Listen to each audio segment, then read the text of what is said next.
Hi everyone! Normally I don't do voiceovers in my color alongs, but I wanted to do so here just to explain to you a tiny bit about the watercolors I will be using in this background. So the colors I'm using are black, indigo blue, Prussian blue, phthalo blue green shade, and Naples yellow. I have a mix of different brands including Winsor & Newton, Schmincke, and Daniel Smith, and I wanted to show you what some equivalencies are with other common brands. Essentially, you don't have to have the brand to get the same color, but you should try to match the pigment number as close as possible. So the black, for instance, is pigment blue or pigment black 6, so PBK6, that's what that stands for. The indigo mix is a mix of two different blues, such as pigment blue 60 and pigment black 6. And that then shows you, for instance, that if you do not have indigo blue, you can create it by mixing black with a different blue, such as an indanthrone blue.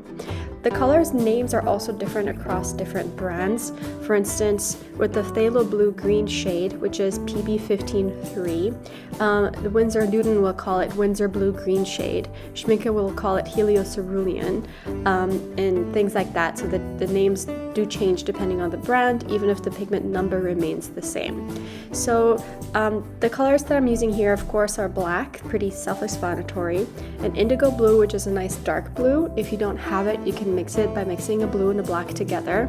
A Prussian blue is a bit lighter than an indigo blue. And phthalo blue is very much like a cyan. It's a very, very bright, non-granulating, staining blue. And that one is a really common color that you can find in many different shades. Make sure that it doesn't veer towards the red, because the phthalo blue red shade is a bit more like an ultramarine versus the phthalo blue green shade is like a cyan. And finally, Naples yellow is a color that's a bit hard to find in some different ones, but it's a really, really beautiful earthy yellow. If you wanted to mix it, I would maybe mix white with a regular yellow and a bit of yellow ochre. I think that could be a close equivalent. And hopefully this helps you find your colors so that you can match as best as possible to the watercolor paints I will be using.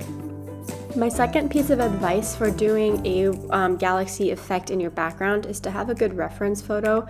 I like this one here of the Milky Way. You have a really nice arm in the center with all these stars around, and you have a really nice horizon line as well, and I like adding horizon lines to pieces, and it would fit here because of the house. You'll notice that there's a lot of like yellowy orange towards the bottom, and so you have two different light sources, one of course with the Milky Way arm and the other with perhaps that horizon line in the sun. And that's what we'll be trying to mimic here. Another material I'll be using is Winsor & Newton's iridescent medium, and this is kind of like a bit of a glittery medium that's used to extend the watercolor so that it doesn't dry out as quickly. I'm using that instead of white for that central arm because the little glitter effects can make it look a tiny bit like there's extra stars. And I don't really need to add white, since watercolors you don't really add white unless you want to make it opaque, and so the iridescent medium would work perfectly for that center arm there instead.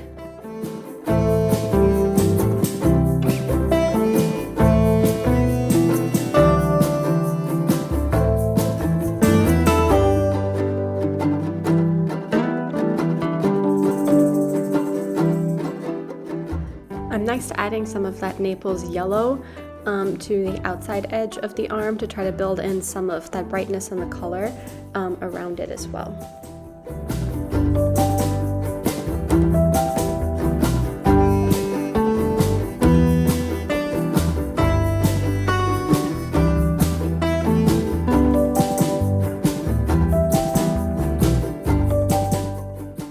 So here I don't want the white to be pure. I wanted to have some shadows to it because then my reference photo shows that.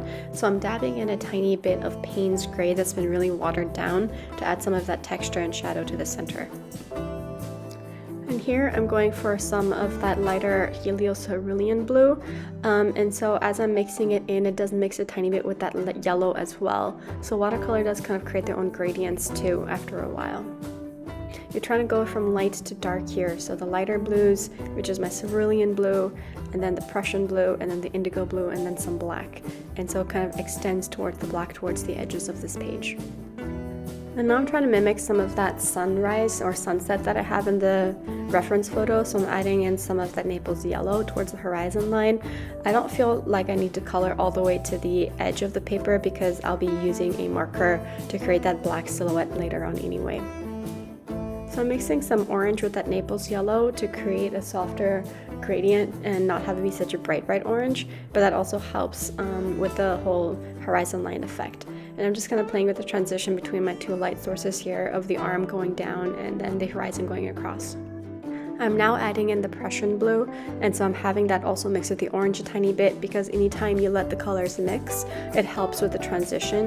And once I'm done adding it here to the horizon, I'm going to add it to the Milky Way arm, kind of going on the outside of the helio blue.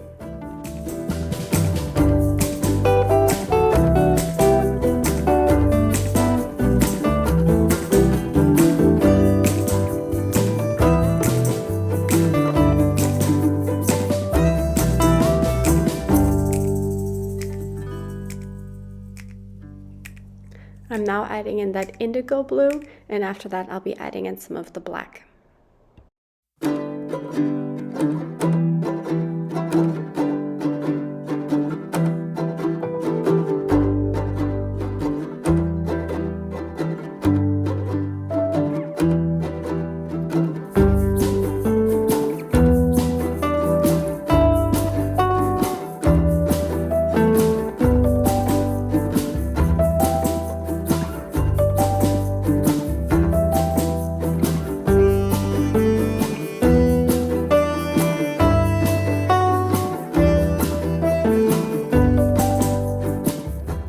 This outer edge is where I'm adding in some black, and I'll try to add some black on the left side of the page too, towards the center of the page between the skyline and the Milky Way arm.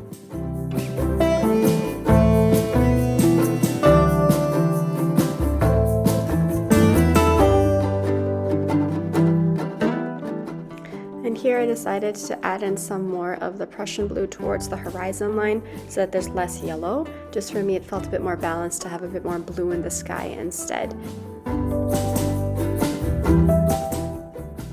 This is where I'm adding a bit more orange, again extending that line down.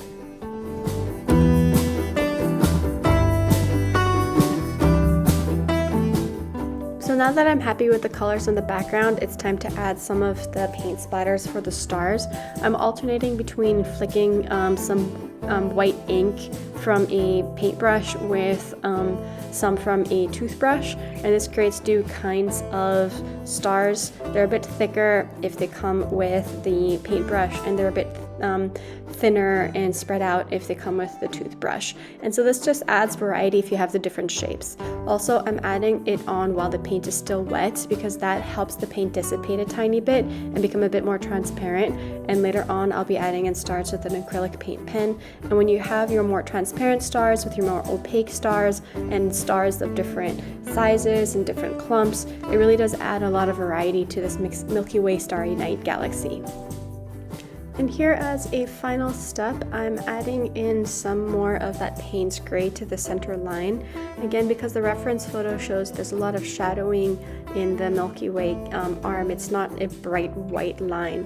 And so having a little soft sea sponge here helps add some of that texture.